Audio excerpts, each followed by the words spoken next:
ಶಿವರಾಮ್ರೆ, ನಾನು ಬ್ರದರ್, ನೀವು ಒಳ್ಳೆ ಪ್ರಶ್ನೆ ಕೇಳಿದ್ರಿ. ಅದ್ ಯಾಕೆ ಇಷ್ಟೆಲ್ಲ ಒದ್ದಾಡ್ತೀರಿ? ನಾನು ಬಿಜೆಪಿ ಸ್ನೇಹಿತರುಗಳಿಗೂ ಮನವಿ ಮಾಡ್ತೀನಿ, ಯಾಕೆ ರಸ್ತೆಯಲ್ಲಿ ಪ್ರತಿಭಟನೆ? ಮುಖ್ಯಮಂತ್ರಿಗಳಂತೂ ಈ ವಿಷಯದಲ್ಲಿ ನಾನು ಗಮನಿಸಿರ್ತಕ್ಕಂಥದ್ದು, ಆ ಪ್ರಿನ್ಸಸ್ ರಸ್ತೆಯನ್ನು ಬದಲಾವಣೆ ಮಾಡಿ, ಹೆಸರನ್ನು ಬದಲಾವಣೆ ಮಾಡಿ ಇವ್ರ ಹೆಸರಿಡಬೇಕು ಅಂತಕ್ಕಂಥ ಒಂದು ಮುನ್ನೆಲೆಗೆ ಬಂತಲ್ಲ. ಮುಖ್ಯಮಂತ್ರಿಗಳು ಬೇಡ ಅಂತಲೂ ಹೇಳ್ತಾ ಇಲ್ಲ, ಬೇಕು ಅಂತಲೂ ಹೇಳ್ತಾ ಇಲ್ಲ, ಜಾಣ ಮೌನಕ್ಕೆ ಒಳಗಾಗಿದ್ದಾರೆ ಅಲ್ವೇ?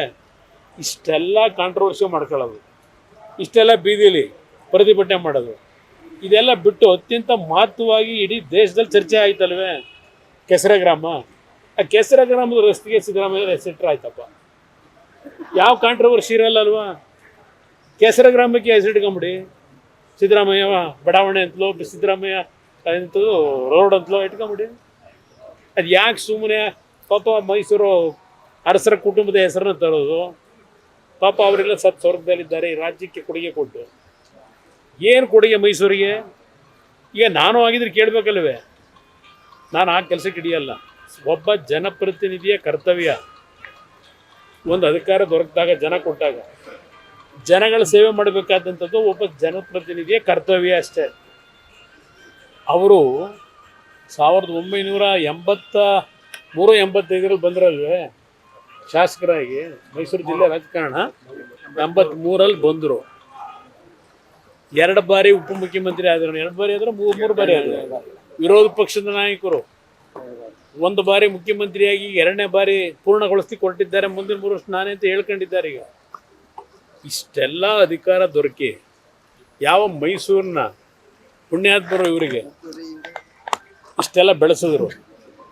ಅವ್ರು ಕೊಟ್ಟಂಥ ಕೊಡುಗೆ ಮೈಸೂರು ಜಿಲ್ಲೆಗೆ. ಕುಮಾರಸ್ವಾಮಿ ಇದ್ದಂಥ ಯಾವುದೋ ಒಂದು ಲಾಟ್ರಿ ಮುಖ್ಯಮಂತ್ರಿಯಾಗಿ 18 ತಿಂಗಳು ಮತ್ತು 14 ತಿಂಗಳು ಮೈಸೂರಿಗೆ ಕೊಟ್ಟಿರೋ ಕೊಡುಗೆ ಚರ್ಚೆ ಮಾಡೋಣ.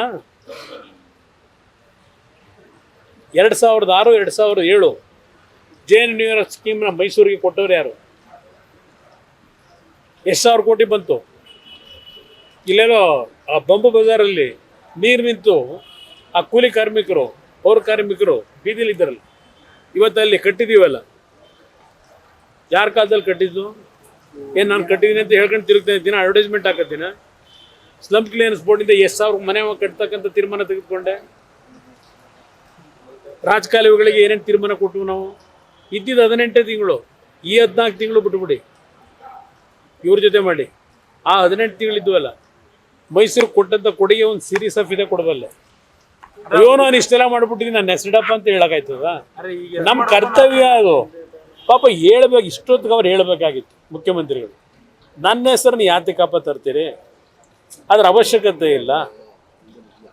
ನಾನು ಜನಗಳ ಹೃದಯದಲ್ಲಿ ಇರಬೇಕು ಅಂತ ಆಸೆ ಪಡೋನು. ಅದ್ಯಾವುದು ರಸ್ತೆ ಮುಂದೆ ಹೆಸರಾಕೊಂಡು ದಿನ ಹೆಸರು ನೋಡಿ ಅಂತ ಹೇಳ್ಬೇಕಾ?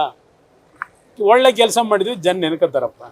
ಅದಕ್ಕೆ ಇಷ್ಟೆಲ್ಲ ಕಾಂಟ್ರವರ್ಸಿ ಮಾಡ್ಕೊಂಡು ದಿವಸ ನಿಮಗೂ ಕಷ್ಟ ಕೊಟ್ಟು ಆ ಬಿಸ್ತಲ್ಲಿ ಕರ್ಕೊಂಡು ಹೋಗಿ ಮೆರವಣಿಗೆಯಲ್ಲಿ ಇವೆಲ್ಲ ಬೇಕಾ? ಆ ಕೆಸರೆ ಗ್ರಾಮಕ್ಕೆ ಇಟ್ಕೊಂಡ್ಬಿಡಿ ಇತ್ಲಾಗಿ ಸಿದ್ದರಾಮಯ್ಯ ರಸ್ತೆ, ಸಿದ್ದರಾಮಯ್ಯ ಅದು ನೋಡ ಮೌನಿಗೆ ಶರಣಾಗವೆ ಅಂದ್ರೆ ಅವರೇ ಇದೆಲ್ಲ ಮಾಡಿಸ್ತಾ ಇರ್ಬೇಕಲ್ವೇ? Thank you. ಸಂಬಂಧ ಯಾರಿಗೂ ಸರಿಯಾಗಿ ಅರ್ಥ ಮಾಡ್ಕೊಂಡು ಚೀಟಿ ಯಾವುದು ಬೆಳೆಸೇನಿಲ್ಲ, ವಿಷಯದಲ್ಲಿ ಚರ್ಚೆ ಮಾಡಿದ್ರು. ಆದ್ರೆ ಪಕ್ಷಕ್ಕೆ ಸಂಬಂಧಪಟ್ಟಾಗೆ ಯಾವುದೇ ರೀತಿಯ ಸಮಸ್ಯೆಗಳಿಲ್ಲ, ಎಲ್ಲ ಸುಗಮವಾಗಿ ಮುಂದುವರಿತು. ಅವರಿಗೆ ನೋಡಿ, ಕಾರ್ಯಕರ್ತ ಸಭೆ ಬರೋದು ಬಿಡೋದು ಒಂದು ಭಾಗ, ಆದ ನಮ್ಮ ನಿರಂತರ ಸಂಪರ್ಕದಲ್ಲಿ ಇದ್ದಾರೆ. GT ದೇವೇಗೌಡರದು ನಮ್ಮದು ಏನಾದರೂ ಸಣ್ಣ ಪುಟ್ಟ ಸಮಸ್ಯೆಗಳಿದ್ರೆ ಅದು ಗಂಡ ಹೆಂಡತಿ ಸಮಸ್ಯೆ, ಉಂಡು ಮಲಗತ್ತರಗ ಅಂತ ಹೇಳ್ತಾರಲ್ಲ, ಅಷ್ಟೇ ಅದು. ಅದ್ರ ಬಗ್ಗೆ ನೀವೇನು ತಲೆ ಕೆಡಿಸ್ಕೋಬೇಡಿ, ಎಲ್ಲ ಸರಿ. ಯಾರು ಗಂಡ